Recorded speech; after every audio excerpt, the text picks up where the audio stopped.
kiddos, we're going to start elegy poems. So here's a little bit of background for you to get you started. So elegies are typically lyric poems that use emotions to express a human experience.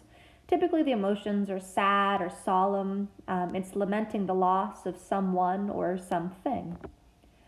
So some of the most famous elegies are the Fugue of Death or O Captain, My Captain, things like that.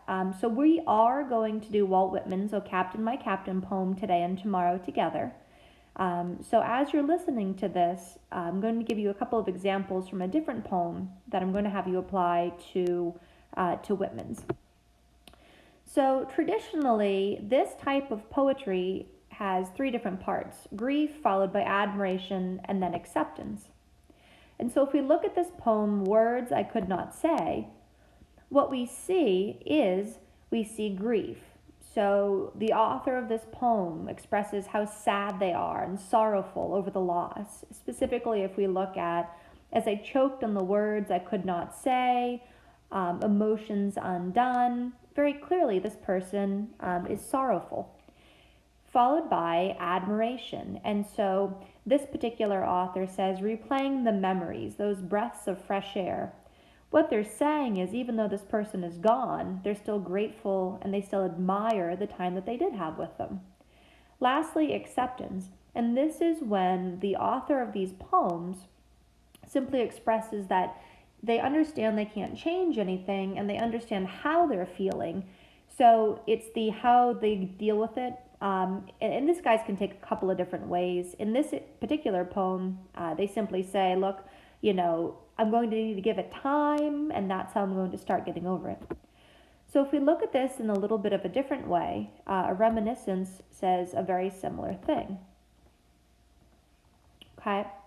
And so in this poem, the first part of grief is, yes, thou art gone, and nevermore thy sunny smile shall gladden me. Meaning, yes, the person's gone, and they're clearly missing them, and they're wishing that they could see one of the favorite parts of this individual again. Followed by, again, admiration. And so they're talking about what a great heart this person had, how kind they were. Again, followed by acceptance. And they're saying, again, even though they'll never see this person again, they're very grateful for the time and the experiences and the influence that this individual had on them. Okay? So kiddos, some of the sound devices that you're going to see in a lot of these elegy poems are alliteration, assonance, and imagery. But something that I would recommend to you here before I say farewell is think about the music that you originally started this unit with. So there's a lot of different songs that could be considered elegies. Again, think about songs that express sorrow, lamentation, meaning sadness over a loss. If you think about, I know this is far before your time, but Elton John has a song called Candle in the Wind that he wrote about the passing of Princess Diana. That's a perfect example of elegies.